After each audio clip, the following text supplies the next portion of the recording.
Hello, and thank you for joining the Pituitary Network Association's webinar program, which is brought to you through the support of our sponsors and our expert contributors. The PNA is dedicated to educating people with pituitary disorders, their families, and their healthcare providers. The PNA is a nonprofit organization that relies on the support from our members and donors. During the webinar, please feel free to type in your questions at any time, but note that all questions will be saved until the end of the webinar. We have allotted time to answer as many questions as possible. Any questions that are not answered will be reserved and answered by email. Today's webinar, Coping with the Ups and Downs of Pituitary Disorders, is being presented by Linda Rio, a long-term collaborator with the PNA. Linda has been a marriage and family therapist for over 30 years. She is also the editor and author of The Hormone Factor in Mental Health, Bridging the Mind-Body Gap, which includes contributions from some of the world's top experts in endocrinology, medical family therapy, nutrition, patient advocacy, as well as real accounts from patients and their family members. Linda was on the editorial team for Pituitary Disorders Diagnosis and Management and co-author with her daughter Tara of a book about eating disorders. She has authored dozens of articles for professionals as well as the general public on a variety of topics, appeared on radio and TV. Linda and her husband Lou just celebrated their 48th anniversary. They have 2 children and 3 granddaughters who are now in college. Linda, thank you so much for your continued involvement with the PNA and for contributing to our webinar program. There will be a brief delay as we change presenters. Linda, you should see on your end to accept. On my screen. Go to webinar. Okay. Show my screen. Does that work? It does. Can you see me? I can. Oh, I'm always pleased when technology actually works. Right, yeah. Me too. Yeah. All right. All right, it's all yours. Thank you so much, Tammy, and thank you very much for the introduction. And I see that we have quite a few people on board right now, and I'd like to welcome all of you. I wish I could see you all in person, but I am imagining all of your lovely faces. So good morning. I'm in California, wherever you are. I am here to talk about coping with the ups and downs of pituitary disorders.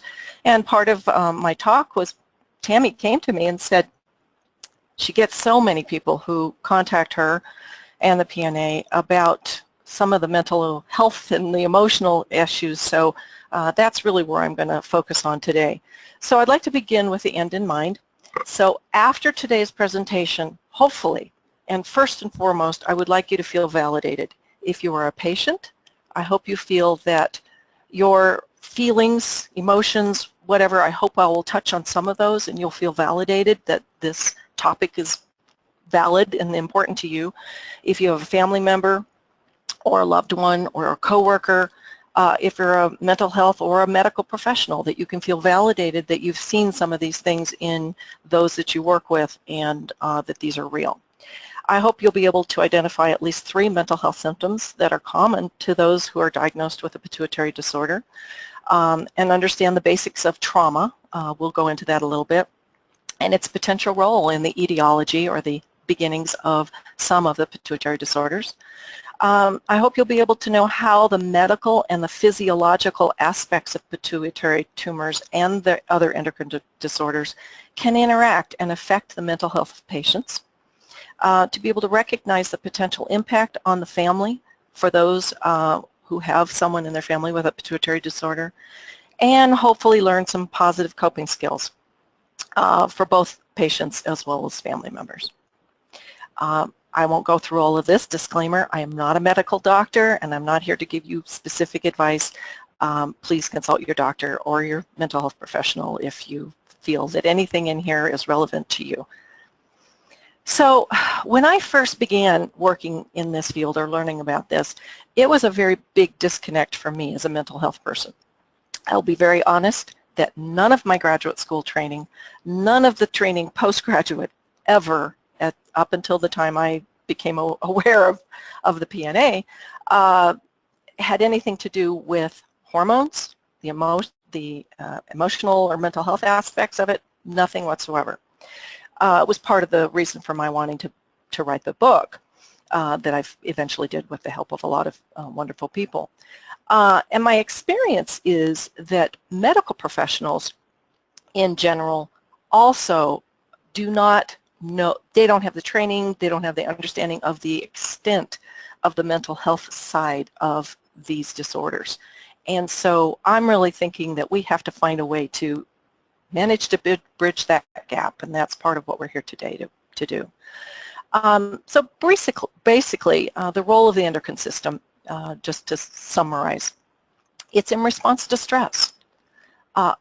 I believe that stress has gotten a bad rap. We'll talk a little bit more about stress, but obviously in the mental health field, we deal with a lot of people that are under tremendous amounts of stress.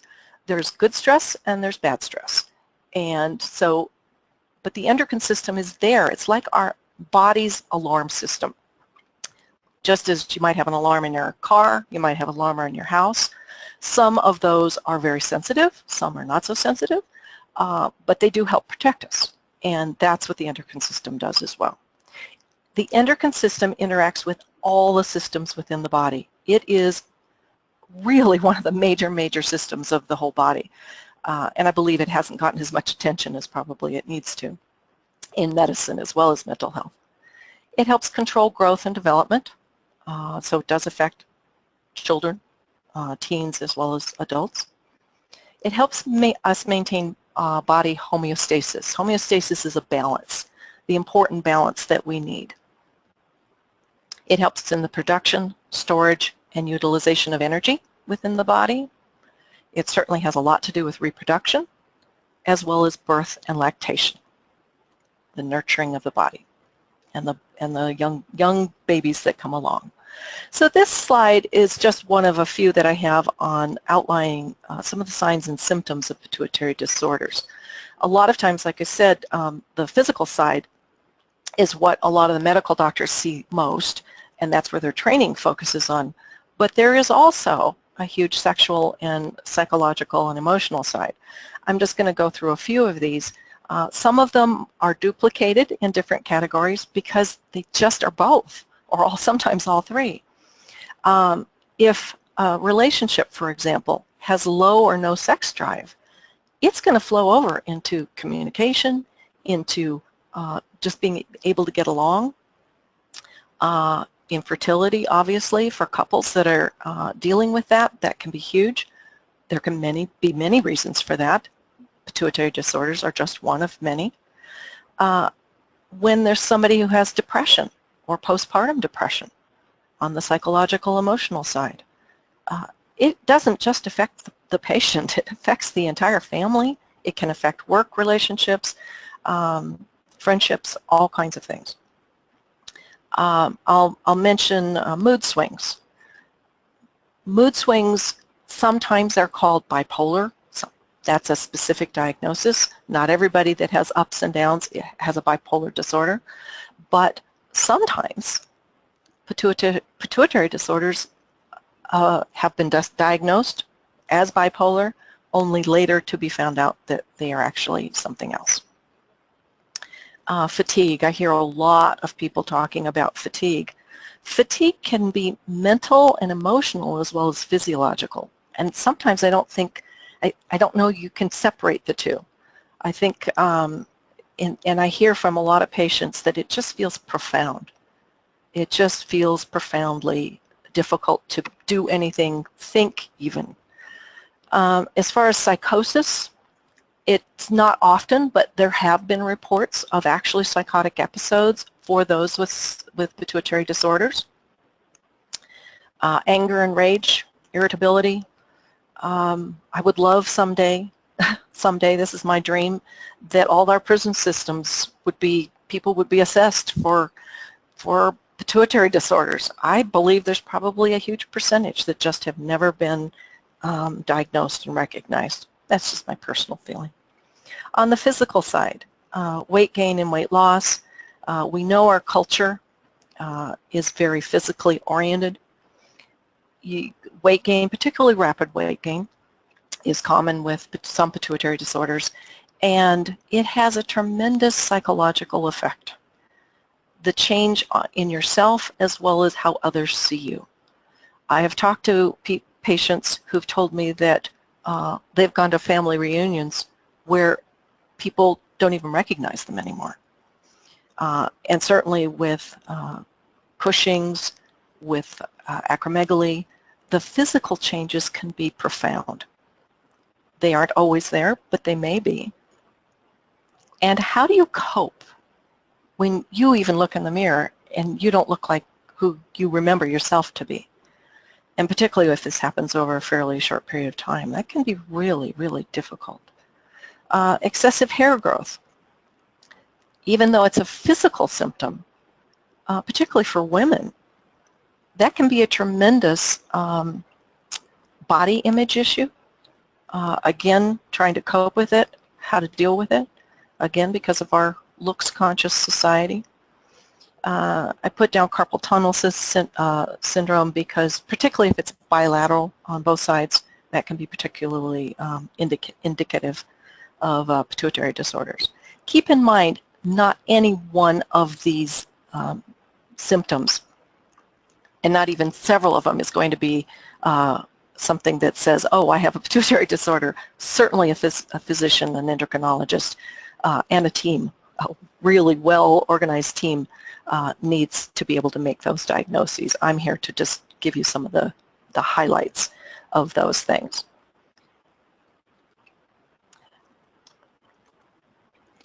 So the stress response system, I'm going to go back to that stress part.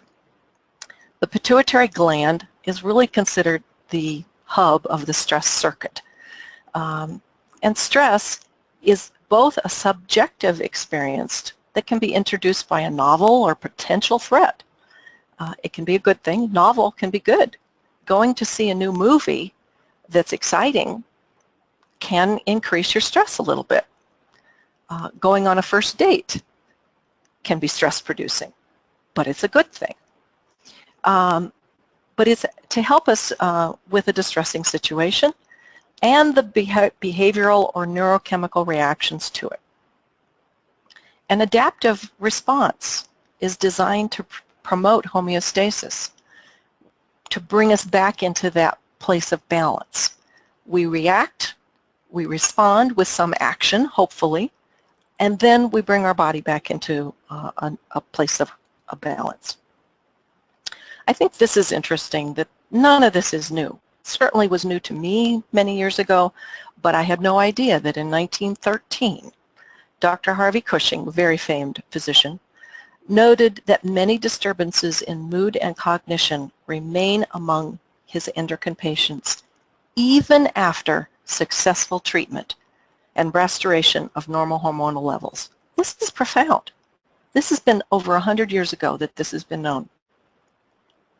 And some of the psychiatric disorders that go along with pituitary disorders, again, are listed here. Depression, anxiety, those are probably the biggest and most commonly noted. Mood swings, mood lability, anger, hostility, irritability, fatigue, loss of libido, sex drive, variety of sexual dysfunction, neurocognitive impairment, meaning thought processes, insomnia, body image issues, which I've mentioned, low self-esteem, impaired social functioning, social withdrawal, and low motivation. I remember years ago communicating with a young man in the Pacific Northwest who reported to me that every time he would go outside, he would get teased, kids, teenagers, whatever, other people, to the point where he finally became a recluse and didn't even leave the home. That is profound, and it's profoundly sad. Psychopathology in Cushing's. This is just by one particular report. In active Cushing's disease, this is reported that 67% had some form of active psychopathology. Psychopathology means something that is diagnosable mental health-wise, anxiety, depression, whatever. And more profoundly, after the quote-unquote cure, meaning medical cure, where the either surgical or endocrinology levels, the blood levels were, hormone levels were in balance as much as possible. At 3 months, 54% of people still had some psychopathology. At 6 months, 36%, and a quarter a year after, quote unquote, the cure, the medical cure.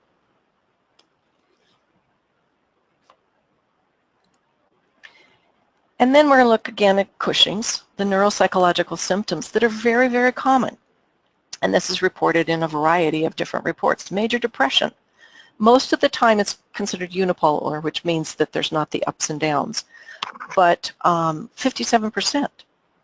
Anxiety, between 18 and 66%, that's a huge range.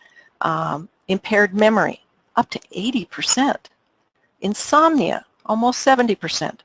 Impaired concentration, 2/3. And post-surgical and medical treatment, most did improve, but there was a subgroup that had increased panic and suicidal ideation, meaning suicidal thoughts, serious ones. Depression is the most common complaint that's heard amongst the Cushing's patients, and it's clearly found most often in patients and the prevalence rate is as high as 94%.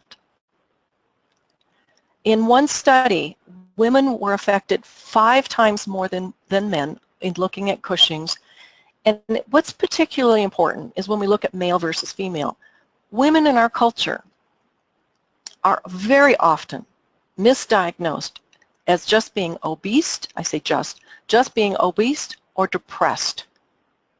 Doctors, upon many patients report going to doctor after doctor after doctor, and the reports of the kinds of things that even their physicians are telling them is just abhorrent. And there are wonderful doctors out there, I got that, but family members as well can look at people who are overweight, particularly in our culture, and just diminish people, and don't look beyond. Sometimes there's more to it than that. In the early 1900s, Dr. Cushing himself acknowledged that psychic traumas, meaning psychological events, frightening, life-threatening, scary events, might play an important role in the pathogenesis of pituitary disease. And that again was over 100 years ago. And by the way, as I'm going through, I do really hope that you will be typing in some of your questions, because I really would like to not be the expert particularly here. I believe that all of you are experts. You're experts in yourselves.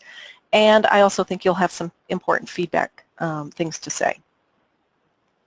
So when we're looking at depression and endocrine disorders, there's a very strong correlation between disturbances in the HPA, hypothalamic pituitary adrenal axis. Many of you are probably familiar with that. That's considered like within the body, the hypothalamus, the pituitary, and the adrenals all work together, and they're part of a system.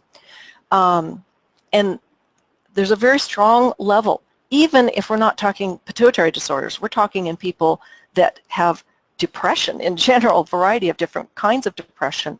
There's a disturbance in the HPA. So we know that the endocrine system is hugely involved in the mental health side. Over 50% of Cushing's patients in a particular study here presented with depressive symptoms. Patients with major depression have been shown to exhibit increased concentrations of cortisol in plasma, urine, and cerebral spinal fluid. Patients with major depression show an enlargement of the pituitary and the adrenal glands. And many effective antidepressant treatments have been shown to kind of modulate cortisol secretion. Now, a lot of mental health people are not really attuned to the role, particularly of cortisol. So I think some of these things are really important. So what we're really looking at is quality of life here. You know, we can go in to a doctor, get treatment, whatever, but what is our quality of life? Where are we really at? So I'd like to switch gears just a little bit to a phenomenal study that's actually still going on. And I'm not going to go into it to great degree, but I do have a link on the next slide that if somebody wants to read more, because there's been dozens and dozens of articles written about the Harvard study of adult development. And really what they started, and this started over 75 years ago, okay? And back then they were only studying men, okay? So women didn't really exist in terms of a lot of studies. But they really wanted to know what made a good life. This is phenomenal. And they decided to get over 700 men, and they tracked them. I mean, they did paper pencil tests, they interviewed them, and they were in college at the time. And they've been studying them ever since. And about 10 years ago, they actually decided to start interviewing their wives, decided that maybe they might have something to say about all this. And so overall, what matters most? And they were looking at health, education. They matched them for not only Harvard men, but they also matched them for people that were of a lower socioeconomic level in the Boston area, because they wanted to look at both ends as far as, does that make a difference? If you have a lot of money, if you have a lot of awesome education, such as Harvard, does that guarantee a quality life? So the thing they found is that good relationships is really, in the essence, out of all the factors, you know, money, relationships, you know, jobs, whatever else in life, it's, do we have good quality relationships? And if we do, we're happier and we're healthier, physically healthier as well as mental health. At the age of 50, when they checked these men, those that had healthy relationships were most likely to live into their 80s, healthy and satisfied, and with better cognitive retention. That means if you've got good quality relationship, your mind's going to stay intact. Phenomenal. And high quality social connections, meaning friends, work relationships, whatever it may be. Loneliness is toxic. It's one of the things that this study found out. That young man that I talked to in the Pacific Northwest, not a good quality of life, obviously. High conflict relationships are bad for health, not just emotional health, but physical health as well. And healthy, warm, loving relationships are protective on a number of different levels for us, physical as well as mental health. This is just really awesome information that I think we all should know. So when we're talking about trauma, in my world, in the psychological field, we talk about trauma, and it's kind of what we consider extreme stress on the endocrine system. Now, if you go through something that's traumatic, I can't tell you what's traumatic. It's a very subjective experience. What is one person's trauma is not somebody else's. People that go through war, for example, not every person that has been in a wartime situation has post-traumatic stress disorder, PTSD. There are some, there's been a lot of studies on it, but there are some things that pretty much everybody would presume would be traumatic. Okay. In one study, they did look at Cushing's patients, and they looked at the Cushing's patients, and they went back and asked them about their life events in the year before they were diagnosed. And in this particular study, stressful life events in the year before the first signs this disease was onset, so this could have been many years before, obviously, whenever the patients first noticed the symptoms. It showed that patients with Cushing's reported significantly more losses, more undesirable, and more uncontrollable events than matched for the control group. What it means is that they factored in, you know, all of, you know, normal folks, people that had not had significant things, and really looking at stress, huge stress, trauma stress, as having a factor in the potential beginnings of Cushing's. Obviously, they're still looking at this. And another study, one of the consequences of exposure to trauma in an auto accident, we're just talking about an accident, where this doctor said most of his patients had gained 10 to 20 pounds during the first months after the accident without any preconceived increase in calories, meaning they weren't necessarily eating ice cream to soothe themselves. It was a result of what the trauma does to the body. And this is not an endocrine disorder per se. This was somebody who was reporting about accident victims.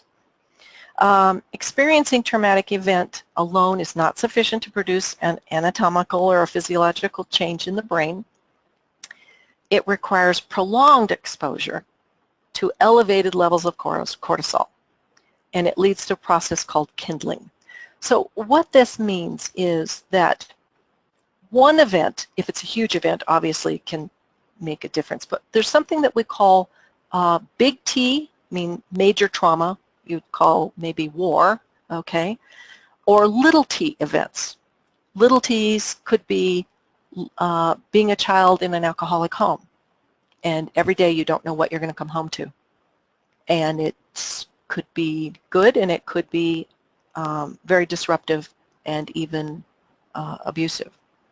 That would be considered little t, but over a period of time, it leads to something like if you're building a fire and you have those little kindlings, well, eventually a fire is going to erupt. It takes a little time, but it will erupt. This ACEs study, this is the study I referred to on the Harvard study, and this is the link here if anybody wants to go back to it. So I wanted to provide that to all of you.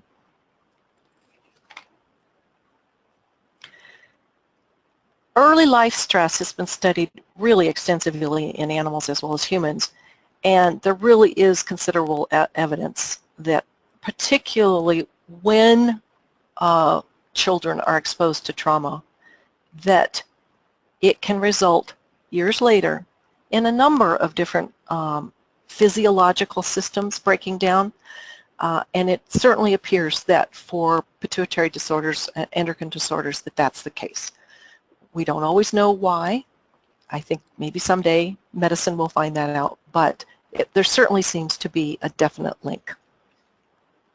In some cases, responses to environmental challenges predisposes a person. It may lead to a sequence of events that promote the development of the pituitary tumor. So again, there's some kind of link. We're still trying to figure out what it does. So. But certainly cortisol has an awful lot to do with things. So I want to look at chronic or severe illness in a family and the family system. My training is to look at the whole system.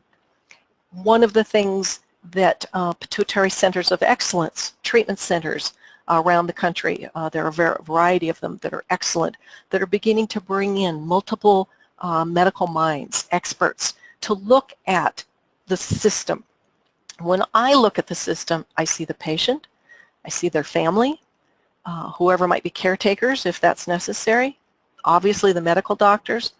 A psychiatrist can be a helpful, very helpful part of the team. Nurses are extremely helpful. I think sometimes nurses see things way before the doctors see it. The family therapist, I'm a family therapist, maybe a psychologist or a social worker, and I'll go into a little bit about that. And the effects on the family in terms of pituitary, I think that we still need to study this more.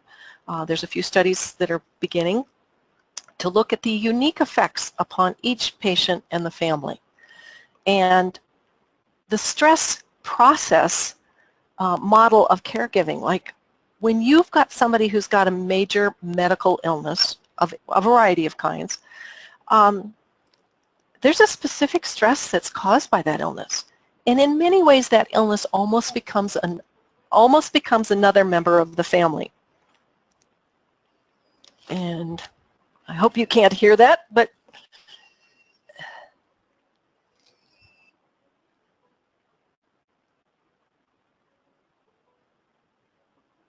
okay. All right. Sorry, I'm just getting a distraction here. So how the caregiver and family member appraises these stressors makes a difference. how each member of the family reacts. The manner the caregiver or the family member copes, each person has different coping skills. The extent or the quality of the caregiver's social support system. If you have a family member who's got a pituitary tumor, what social support system do you have? It can't just be the patient. If it's a spouse, then you have got to have some support. It's one of the things I think is really important about some of the pituitary support groups. Many of them have family members, friends, whoever can join.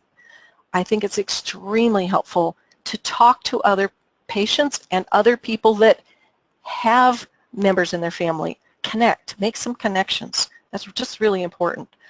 And to look at where does the life cycle of the illness begin.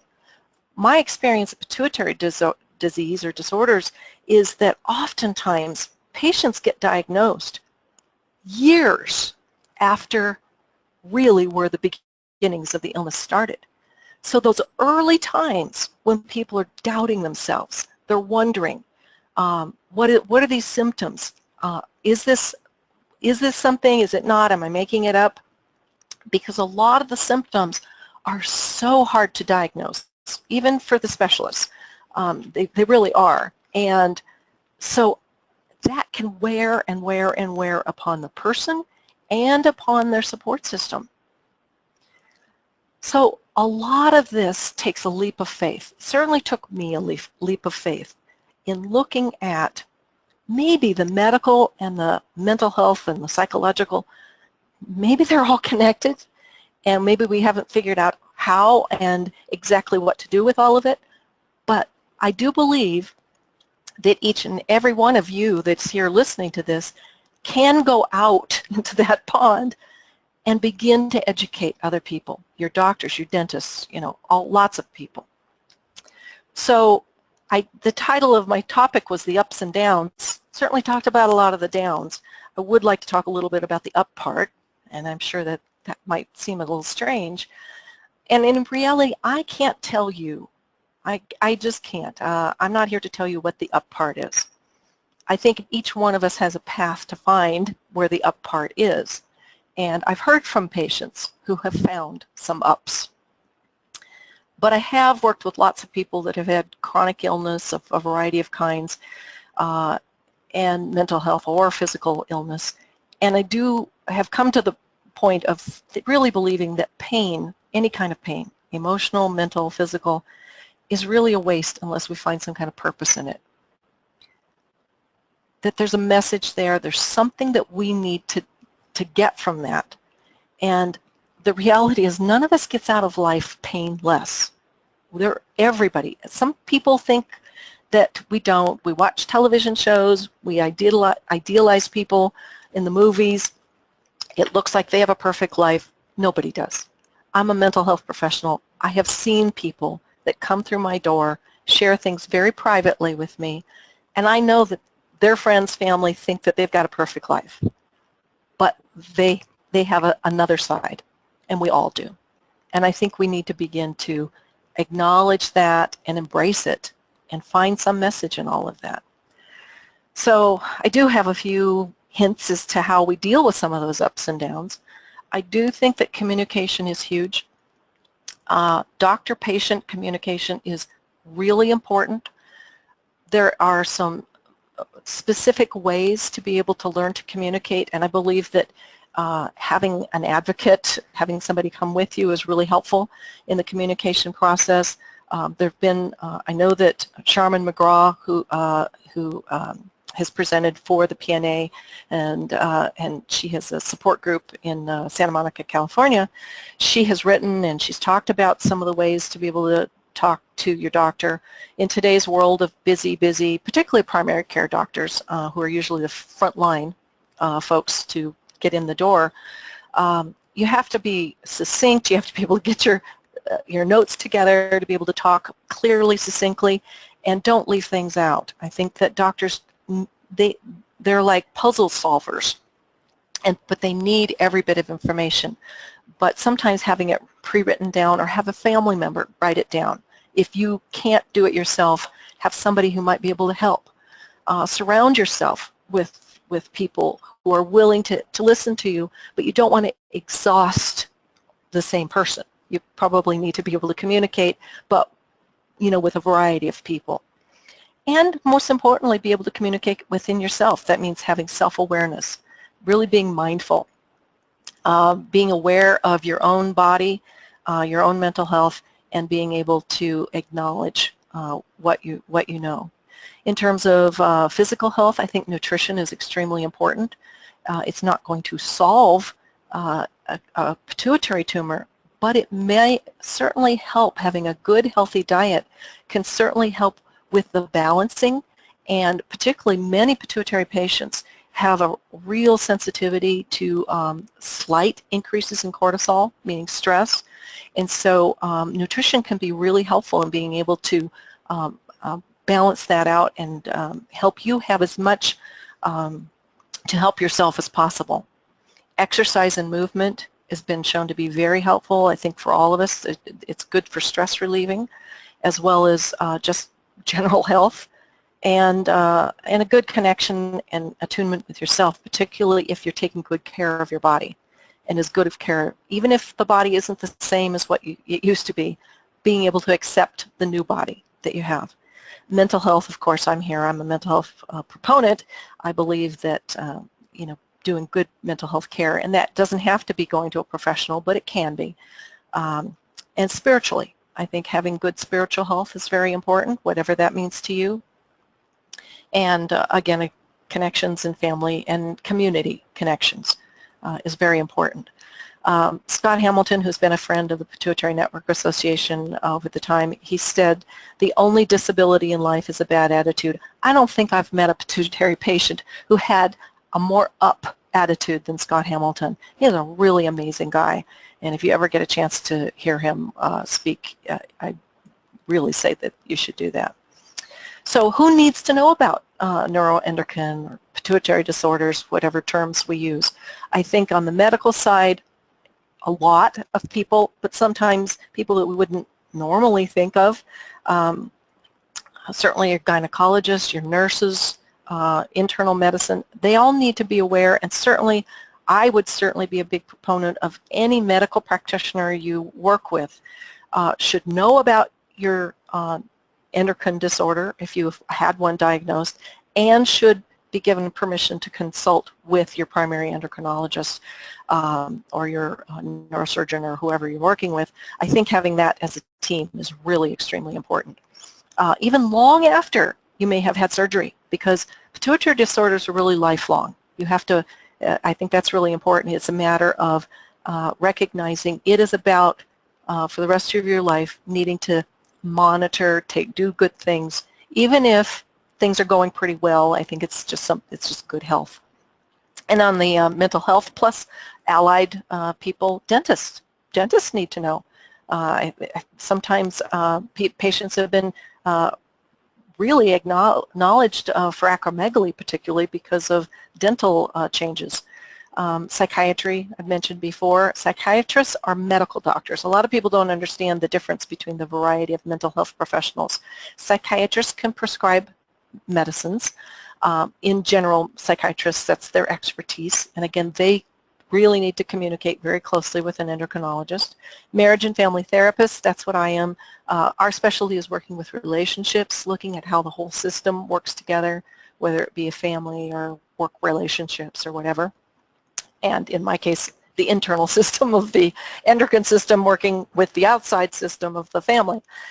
Psychologists do testing, they do therapy, that sort of thing. Counselors in some states, licensed professional counselors. And then optometrists, certainly, and insurance case managers sometimes need to be informed, lots of folks. And I believe that all of us are part of beginning to bring those folks into the fold, by the way. So there are some terms, because I will tell you, in my experience, this is still at the forefront. We're at the beginnings of really getting this message out to the world. I think the endocrinologists have known about this for a long time. Endocrine neurosurgeons have amazing expertise, But I think we really need to get a lot more information out there into the world about pituitary disorders, the role of the endocrine system. And so some of these terms you might be able to use when you're trying to find a healthcare professional or a mental health professional. And terms like integrated care or integrated healthcare, those are kind of new catchwords. You know, do you practice this? Are you aware of these concepts? Medical family therapy, family therapy.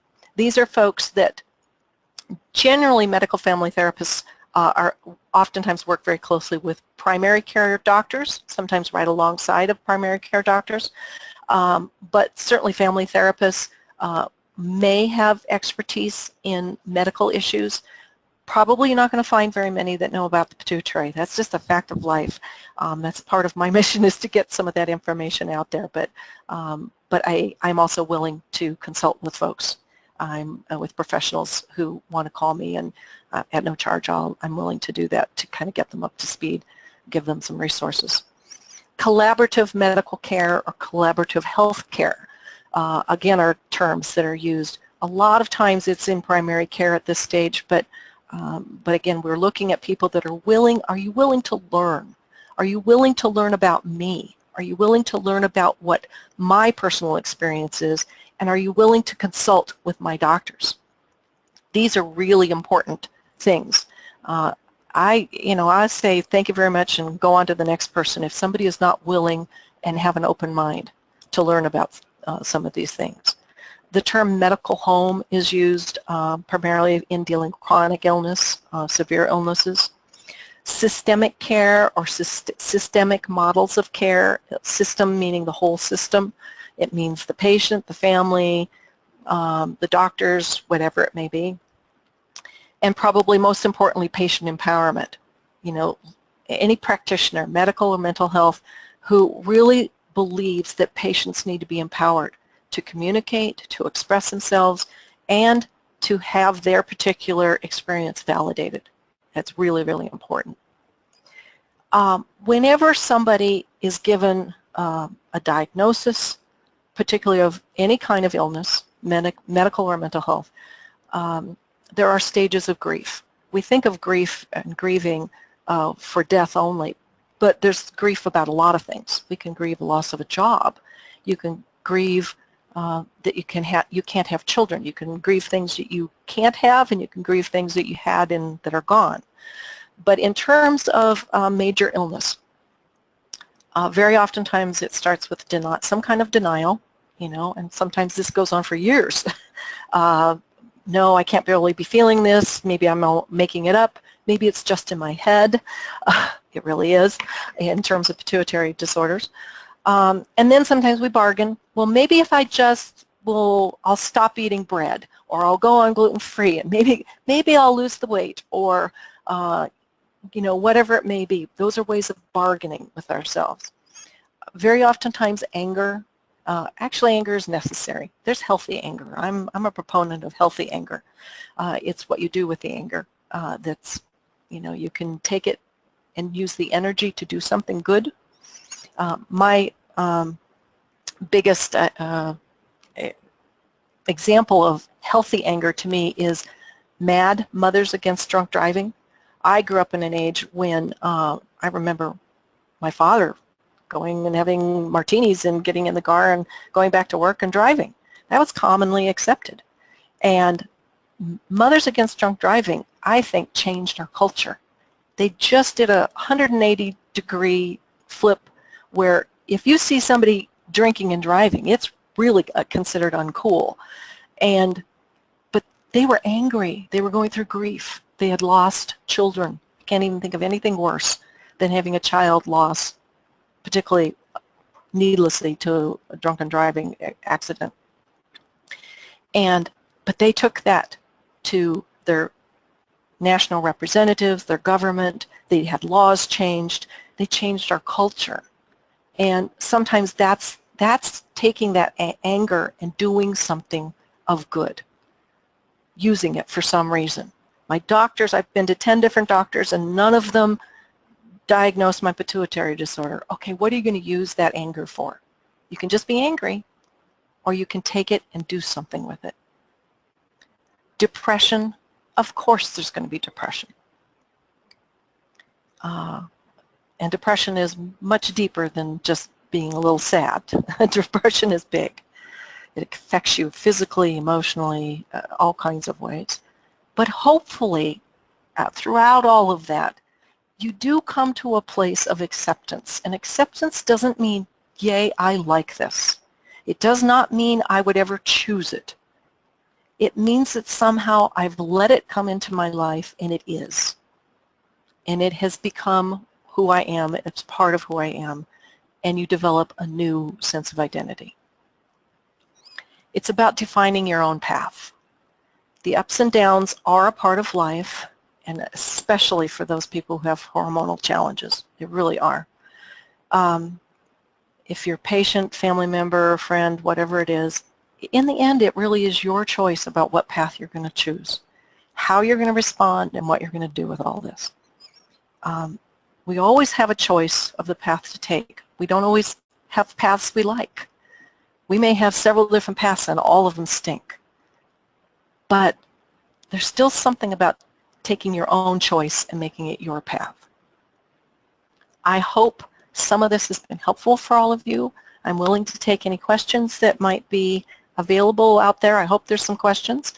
And I mean, I could talk for hours and hours, but I figured I probably better wrap it up at some point. Linda, thank you. That was amazing. And yes, there are questions. One of the first questions is one that I can answer. It was whether or not this is being recorded, and yes, it is. After I get it edited and converted, it'll be available on our website, www.pituitary.org.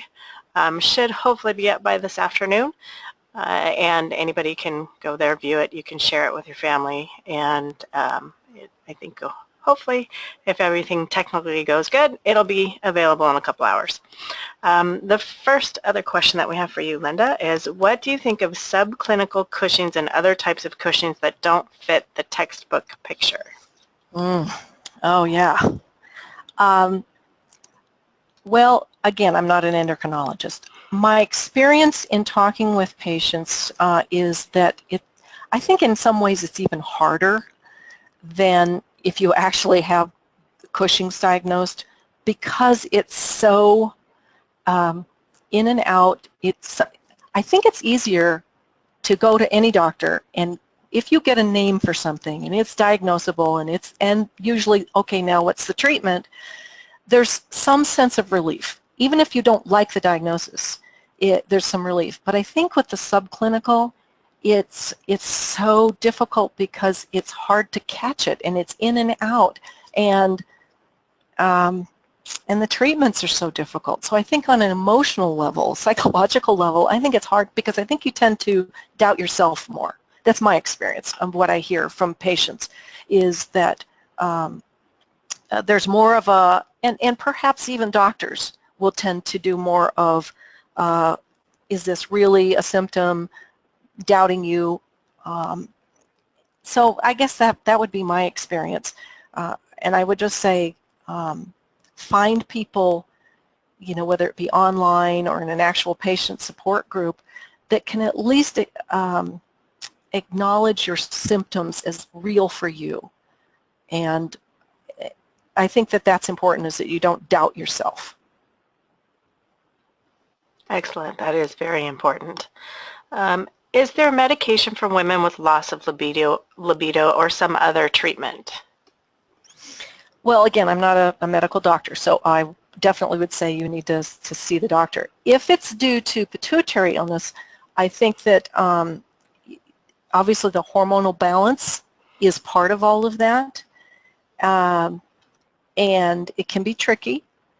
The other thing that's important, though, that if you have a pituitary disorder or an endocrine disorder, certainly want to let your doctor know about that. Sometimes sexual issues can be hard to discuss with your doctors, so I think it's important to know that the doctors need to know that, first of all. They need to know the specifics.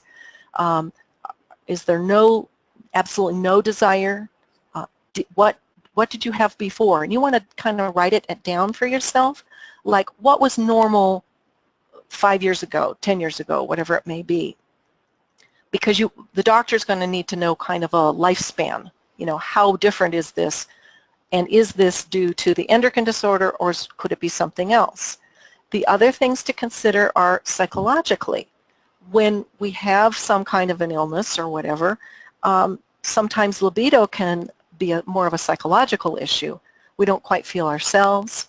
If your body doesn't feel like you want it to feel, and you have some body image issues, that can affect libido, very much so. If our relationships, if you're in an intimate relationship and you don't have really good communication, one of the things is, can you talk to your partner about this? Is this something you can sit down and have a discussion with? It may be something that would be helpful to see a mental health professional, a family therapist, for example, with your partner to be able to talk about some of these sensitive issues. And if your therapist could communicate with your endocrinologist, that would be ideal, so that we get a full picture of, sometimes it isn't only physical or only mental health. Sometimes it's all of the above. Okay, thank you. I am 23 months post-surgery and have panhypopituitarism as a result of the surgery. I take 5 hormones prophylactically every day.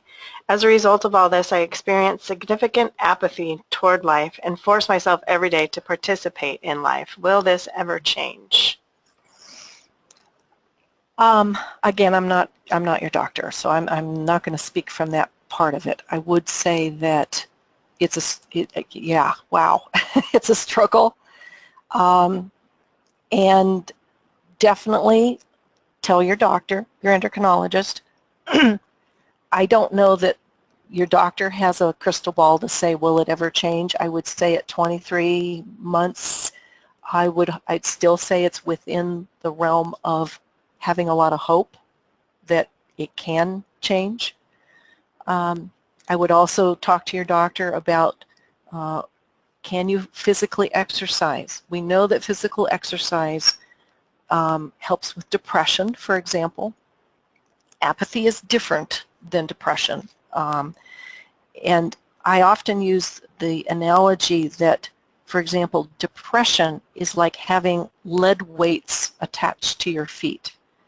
And just the thought of getting up and walking 3 feet may seem overwhelmingly impossible sometimes. But it's still part of the cure. And so I would definitely say that with doctor's advice, everyone needs to know the value of physical movement. And it doesn't mean you have to go to a gym and sweat for 3 hours. Sometimes you start with walking to the mailbox, that's a goal, or walking out your front door. And if you can do that for a week, then the next week you go a little bit farther. You go to the end of the street and come back. I don't care if you just move for 5 minutes, and then 10 minutes, and then 15 minutes. But it can have an amazing effect on you physically as well as psychologically. The other thing I would say is if you can get into nature somehow. Right now I happen to be in the mountains, and then my husband and I were taking a walk this morning, and we were commenting on tomorrow we're going to go back home and go back to the gym, and I go to the gym, but I feel better up here. I smell the trees, I look at the blue sky, and there have been many studies talking about the value of exercise or movement in nature versus like at a gym. I mean, any movement is better than nothing, but get yourself outside. Start with little tiny goals, and then build up from there. Excellent. Thank you. Next question. I'm a female who's been hypopit for 30 years now. I too had a career in mental health. The last few years I could not get back to homeostasis, meaning after an active event, my body starts shaking and I automatically cry. I upped my methylprednisone, but that caused other unwanted issues. I ended up losing my long-term job and still have to keep myself calm. Any excitement causes my body to overreact. Any suggestions? Yeah, yeah, that you address that part of that hypersensitivity a lot of patients have to any kind of stress. It's like my analogy of a car. You know, you can go buy some cars and barely even touch them and the alarms go off, and others you can practically bang them and the car alarm doesn't go off. Human beings, I believe we all naturally have our own little alarms, but once your body has been compromised by one of these illnesses, some people are so super sensitive. So I would say you just have to do a really, a very full spectrum of insulating yourself as much as you can. And that means having a daily routine of, it can be yoga, meditation, I mean, informing your family, your friends of things, ways they can talk to you that are helpful and not helpful. Doing writing, journaling. I mean, there are lots of things that each individual person finds, and you have to find your own things. I will say that as a mental health, when I first started my practice over 30 years ago, I was inundated by a lot of pretty heavy things. I worked with a lot of children, child abuse, that sort of stuff. And what I did is I realized I came home and I was bringing some of that home with me, and I knew I couldn't survive doing that. And I began to surround my house with what I call things of beauty. I painted rooms colors that really spoke to me. I planted things in the garden. I mean, some of them are stupid things, you know, like these stupid little garden art things or whatever, fountains. I've got fountains. But they're things that spoke to me. Having a vegetable garden or whatever, that's not going to be what works for everybody. But then when I would leave my job and go to work, I would mentally, on the short commute, visualize letting those things go that I couldn't control or didn't need to, and going to that kind of place of beauty, because I needed to find the balance in myself. But again, I think for somebody who has panhypopit, as you do, it would be a huge, but every little bit is important. And also, I'm going to say, you can do little things with purpose. I used to do this exercise with my clients in my office. In Southern California, it's really dry, so we use a lot of hand cream. I'm constantly searching for the perfect hand cream. And I used to just go by quickly and put it on and go my way. And then I started to bring in several different hand creams and let my clients take a little bit, take a smell, notice what the aroma does to your body, because aroma has a very big piece. You know, all of our senses can bring us stress, but they can also bring us calm. And taking a moment, and it's only a second or two, but to smell and then to slowly feel the texture. And then each day when you take some hand cream, decide, do I want this kind? Do I want the lavender? Do I want the rose? Do I want the whatever kind? And make a choice, a conscious choice. Make a conscious choice about what you are putting in your mouth to eat. Those are things, they're small things, but when they're done purposely, can help bring that homeostasis back down. I think you have to just do it 1,000 times a day. Maybe people that are neurotypical and don't have any problems in that realm, maybe they don't have to do that so much. Folks that are hypersensitive to stress, that's your job. And to begin to take all kinds of things in. Take a glass of water, but really notice it going down your throat. There are a lot of little things that we do every day that we can allow ourselves to kind of be a soothing blanket. So. Great. My pituitary tumor was diagnosed when I was 61. I am 66 now. My body was torn apart by my pituitary tumor and hormone deficiencies to the point I was unable to get out of bed, breathe, and I was very depressed and confused. Is there any chance I will become fully functioning? I am taking thyroid replacement, dexamethasone for cortisol replacement, and HGH. I believe my etiology of my pituitary tumor is due to childhood trauma. My tumor was not removed but cut back due to location. Well, again, you know, I don't have a crystal ball, and I'm sure your doctor doesn't either, but I am hopeful. I'm always a hopeful person. I wouldn't be here talking about this. I wouldn't have written a book if I really wasn't hopeful for, and I'm going to say, you won't ever be the same as you were. But none of us are. Every day we live, we're changed, we're different. And so I think that that's part of the grieving process of seeing that your body has changed and there are major things that have happened. So trying to focus on going back and recapturing what you were, I think will be self-defeating. But beginning to see I have a new life and what do I do with what I have? And it could be amazing, even considering there's huge challenges. I would also say that obviously if there's childhood trauma, it may be time to go and look at that, get some assistance, get some professional help. There are some new and amazing treatments that have been very helpful in that respect. It's not going to wipe away the tumor, I understand that, but it might open you to some new possibilities.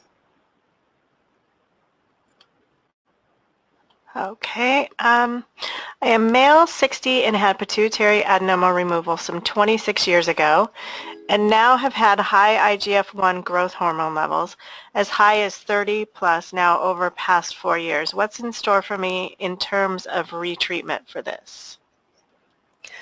Well, that's really much more of a medical question, Right. so, you know, obviously, but I would say definitely go back to your doctor and maybe get another opinion as well, because over the period of time there are new treatments, there's new things, and my awareness is that, again, endocrine disorders, particularly pituitary tumors, really need to be monitored for a lifetime, and they can regrow and things can happen, so it is something that really needs to be checked by your doctor.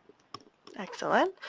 This one is a little medical also. Are there any particular problem areas specifically related to acromegaly patients who are being treated long-term with sandostatin? That I'm not going to speak to. I think that's really a medical issue, but Right. check with your doctor. Yes. My wife is required to take HGH daily as well as thyroid medication. How does this impact cortisol levels? I will say that that's more medical than Yes. I could speak to as well. Okay, let's see. I have a prolactinoma and I'm being treated with cabergoline. I do continuously have mental health issues, but I am constantly told it has nothing to do with the tumor. Is it just me, or have you found that others with prolactinomas have these issues? Absolutely. I would say trust you. The fact that you're asking the question says you already know. It does have something, and if somebody tells you that it doesn't, you can refer them to my book. You can refer them Right. to a lot of the studies. Yeah, prolactinoma, absolutely, yes. Okay. How can I, a hypopituitary patient from a tumor in 1986 when I was pregnant, how can we get emotional help? I have been to therapists, but they didn't have any idea what my condition is like. I had to explain it to them, hence I don't really get any help. You address it, I touched on it a little bit, but I really want to emphasize to you that I'm sorry for that, but part of why I'm here and why I'm doing what I do is to try to educate the mental health folks as well, and we have not been educated well. There's a little bit of change. There's tiny little bits of things. When I first started with this 10 plus years ago, I was treated, and I still am to some degree within my own profession.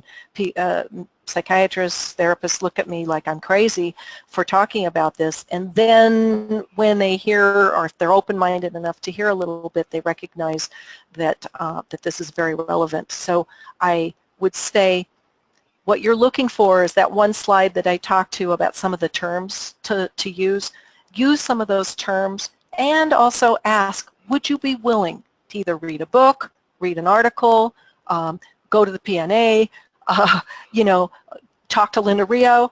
If somebody is willing, I doubt if you're going to find a mental health professional that knows much about this, but you want to find somebody who is willing to validate your experience and to learn. They don't have to become an endocrinologist to do this. They really don't, but they have to learn something about the connections, and I think that that will help in the better mental health treatment. Great. This is more of a comment, but I think it's important. The up part for us is to be grateful in each new day and to look for the good things in each new day. We're learning 1 year out from surgery. We are still learning so much. I really appreciate I really appreciate that you put that comment out there. I thought it was a great comment. So, how do we get strength to get help without crying so much? Courage. How can we develop courage? Well, my first thought is, go ahead and cry. You know, you may need to cry. You may need to keep crying. It's in you. And if you can't quite say enough, because I've had clients come into my therapy practice who were crying, and I knew that they were trying to say something, try writing it down.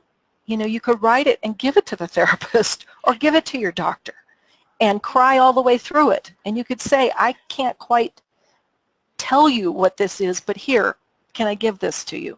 If that helps, it might. Or have a friend come with you who can explain. You know, have somebody who knows you well enough who you bring them to your doctor's appointment or to your therapist appointment. That's totally fine.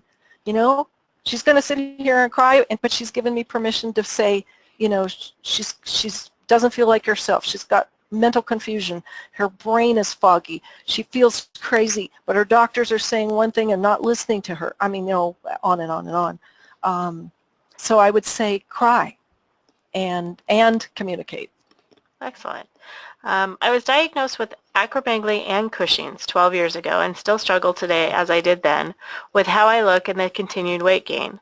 I work out every day and still do not lose weight. I wanted to know if there are some tools that I could use to help cope with this.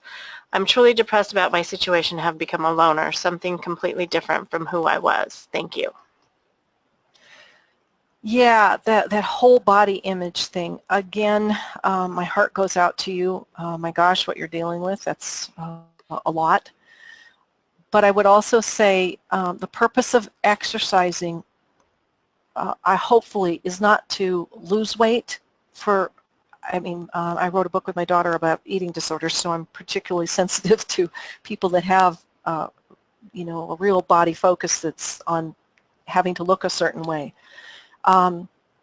It's more about the value of exercise is about helping you feel like you're taking care of this wonderful chalice that we've all been given, this wonderful thing, and it's our job to do the best we can. It's not to make it look a certain way, as best as we can. I mean, I'm a part of the culture too, you know, so we do the best that we can, but also sometimes it's being able to let people know more about your illness and educating. And you could be a billboard in some ways to say, you know, I have this illness and you know, this is what this is about, because, you know, people are afraid of difference. They're afraid of what they don't know. And we need to find ways. I think in today's world of the internet and whatever else, we can all be sharing information with friends. You can, you know, repost some of the things that the PNA and I and other people post, and people will begin to know that their outside appearance is for a variety of reasons. You know, it isn't only because we eat too many potato chips. There's a whole variety of things. And so, again, I think it's all a path and it's a struggle. And some days are going to be harder than others. Absolutely. I wish you the best. Okay, next one. Thank you so much. Are there any easy to digest fact sheets that cover these issues? Well, I would say I thought your choice of easy to digest was interesting given my last comments.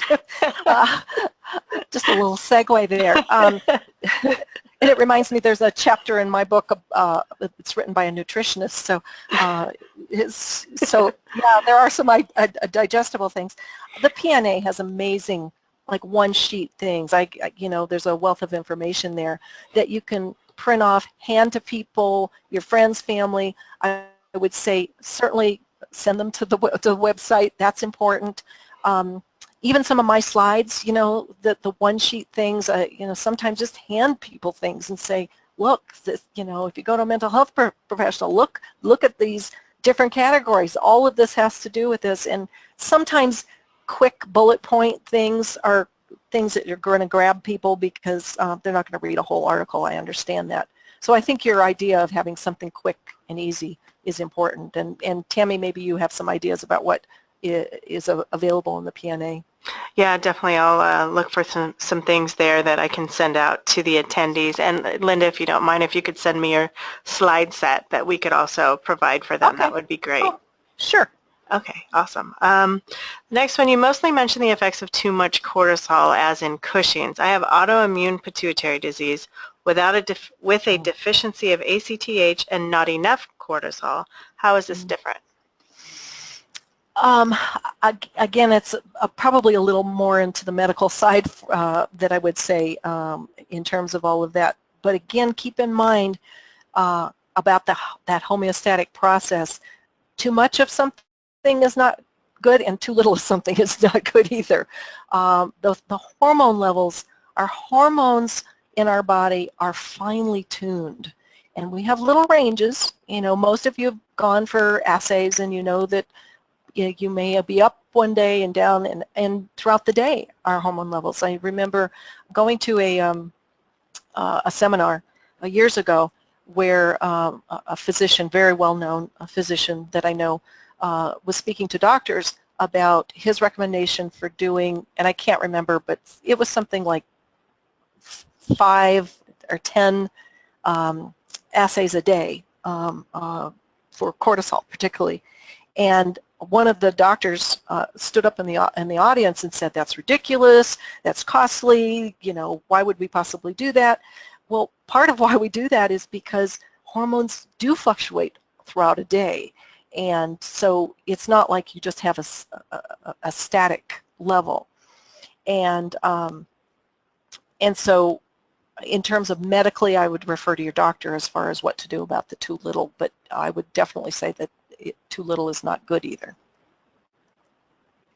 Okay, how do you suggest dealing with a middle-aged male pan-hypopituitary patient who has rejected his mother, the only caregiver he's had, for the 20 years since diagnosis treatment, and it's coming from a broken-hearted mother?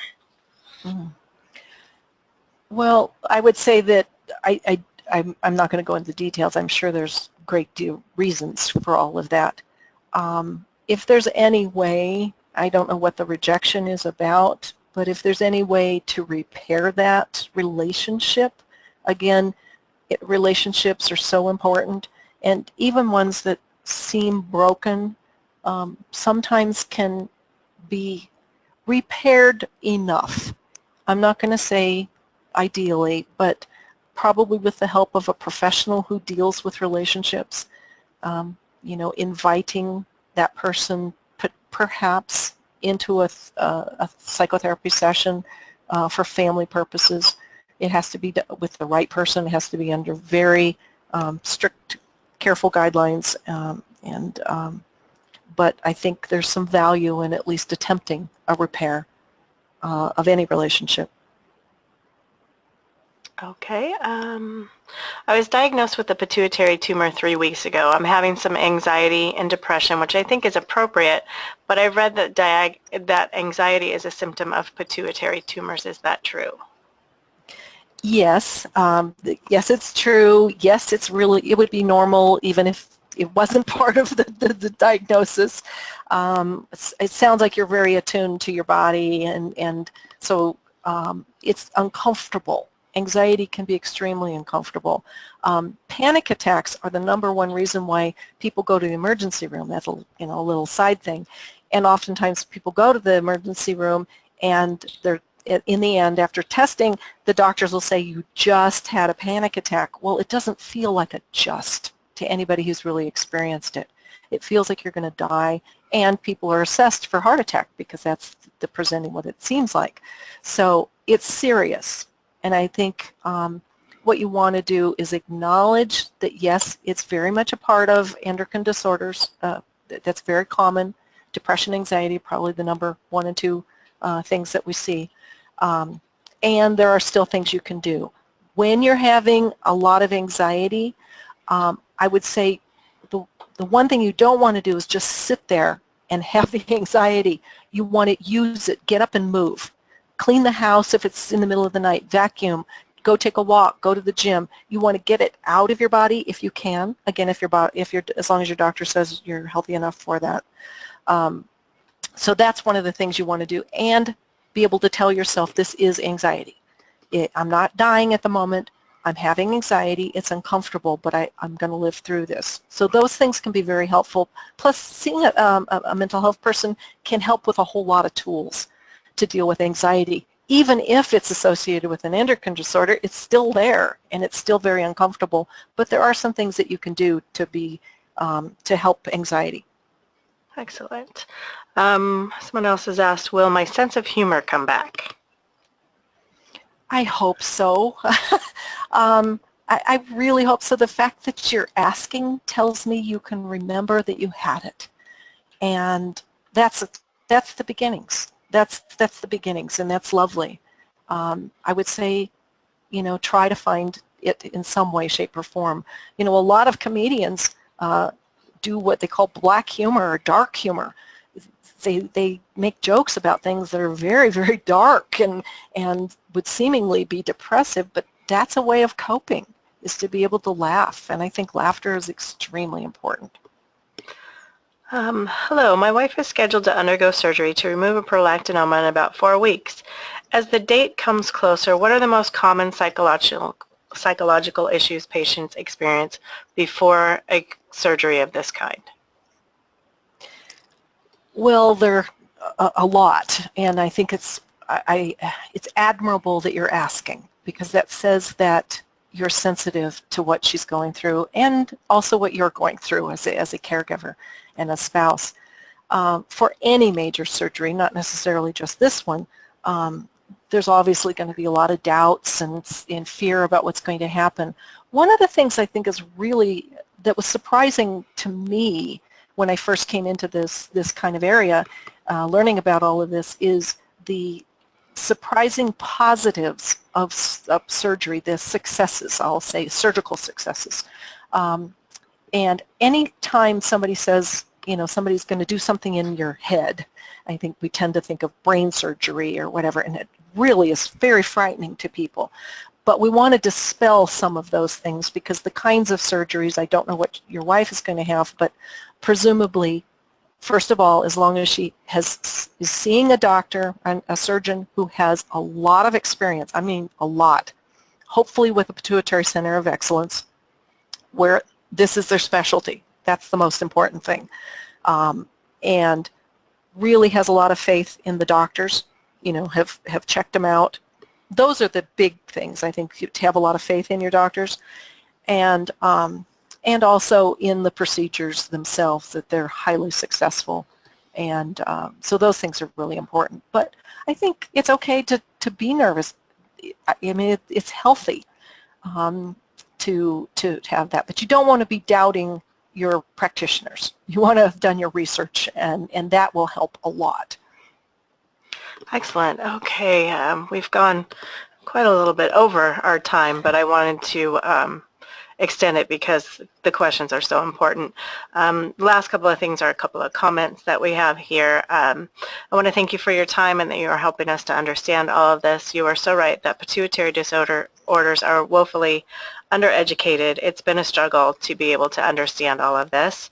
And another comment, thanks so much. I have learned so much. I'm going to get several copies of your book and share it. You are an inspiration to us. Oh, and thank you. And I just want to say I really appreciate you taking the time to do this for everyone. This concludes our webinar presentation. We appreciate all of you joining us and for your excellent questions. If we did not get a chance to answer any of them, there were some that were a little extensive and went over several messages, so we will go through those and, if possible, answer them through email. If you missed any part of this webinar, or if you would like to share it, like I said before, it will be available on our website, www.pituitary.org, after it's edited. We want to thank everybody again, and thank you, Linda, and everybody have a great day. Thank you all.